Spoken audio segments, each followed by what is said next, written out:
What was like the most you were spending at the time on a single bet? So if I take you through, as we get into around 2009, which was the year our first son was born, 2009, 2010, I began working for myself as a contractor, as a general Mhm. contractor. And so I had access to large amounts of money. People, clients would, for example, I would sit down with a client, we would sign a contract for a project, and they would hand over a deposit check for 20, 30, $40,000 because they trusted me. Well, what I would do with that money is, because I had become so consumed with gambling, I would take half of it or more and gamble with it. So around 2009, 2010, I started making bets that were um, 10, 15, $20,000 bets, Wow.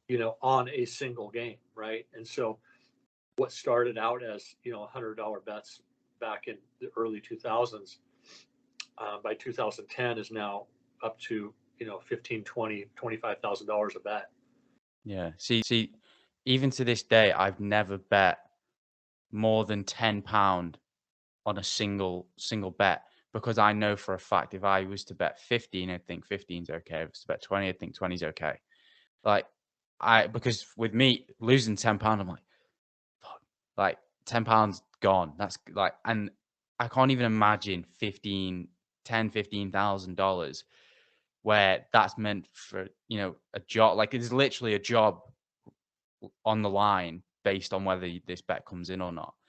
So the first time you lost one of those bets where you used the client's money, how did it make you feel? I was terrified. It what had started out as fun and then um, progressed to something that was stressful. And like we talked about earlier, I recognized there was an issue. I didn't address it. We're now at a point where, when I took that first deposit check and started betting, I think it was a 12 or $13,000 bet, um, and lost it.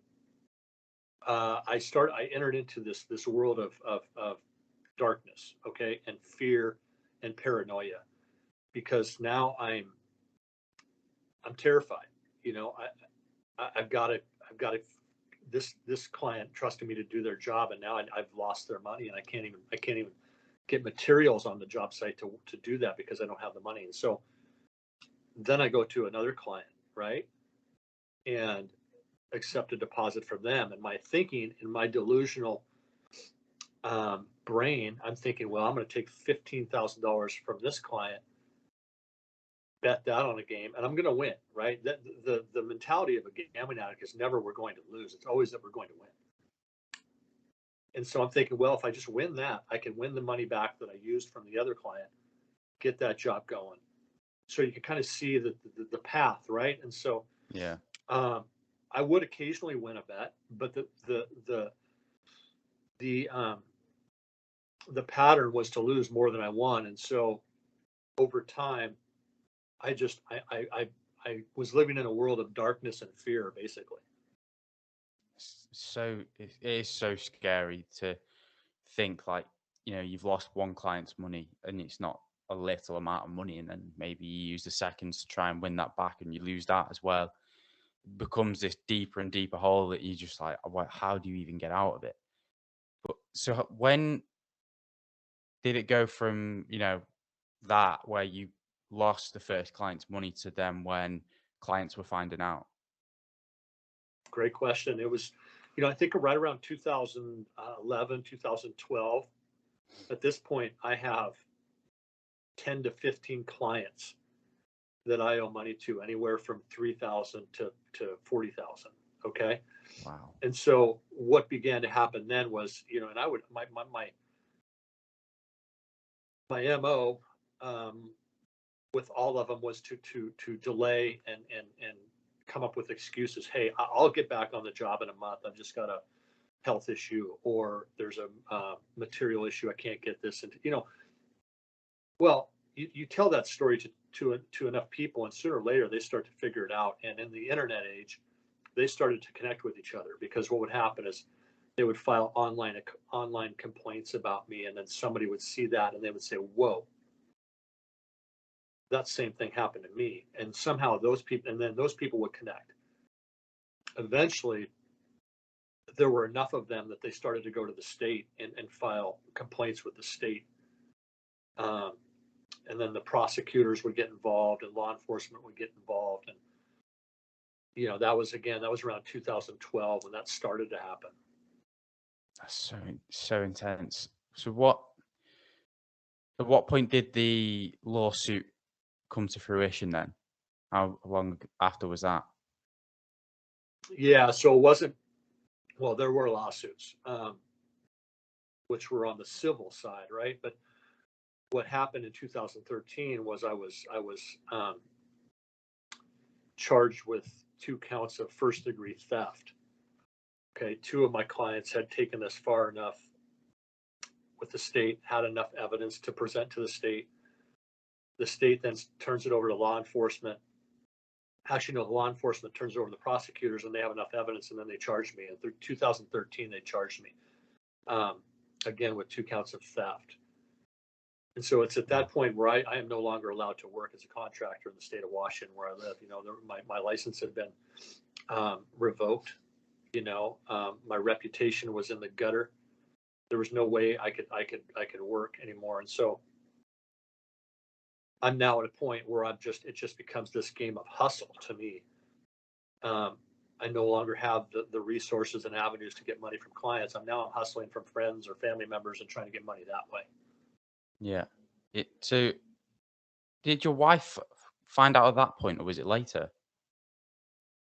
It was a little bit later. We're kind of getting there. This was around 2013, and then in 2014, I'll tell you the low point for me, rock bottom as some of us call it, was in 2014, where I was desperate. I was out of money, out of resources, had lost many friends through my behaviors and my choices, and hadn't owned up to any of this to anybody. I hadn't told anybody about it. I was keeping it a secret. And I took $9.50 from my 5-year-old son's piggy bank in November of 2014. And I remember sitting in the car later that afternoon, staring out the window and contemplating suicide, thinking, there's no way I can go on anymore. My wife and my son will be better off without me. I can't continue this, and it was so, the lowest point in my life was that day. And it was $9.50. It wasn't the 20,000 or 30,000 or 40,000 that I took from a client and lost. It was the $9.50 that I took from my 5-year-old son, and so that was, like I said, that was November of 2014. And then as we can get into here shortly thereafter is when my wife would find out a few months later. How did you manage to go nearly 2 years from being convicted of, theft to your wife finding out in 2015? Yeah, so the way that works is I was actually charged in 2013 with those crimes. I was charged with them, but over here the legal process takes a while to play out. Okay, so once you're charged with something, it could be 1 to 2 years before you're actually finally convicted. Okay. It's just the process. It just takes a long time. And so what happened was actually in December of 2014, my attorney presented me with an offer from the state to plead guilty to these charges, and then I would ultimately be sentenced 3 months later in 2015. So it's an interesting thing because my wife had no idea all of this was going on behind the scenes. I never told her that I had been charged with these crimes. I was hiding the paperwork. Things would come in the mail. I would hide that from her, so she never saw that. So she did not know about that at that time. Wow. So Now, if you enjoyed this clip, please make sure to check out the full-length episode on YouTube, Spotify, or Apple Podcasts, as well as checking out other clips and other episodes over on the YouTube channel and the Spotify and Apple Podcast networks.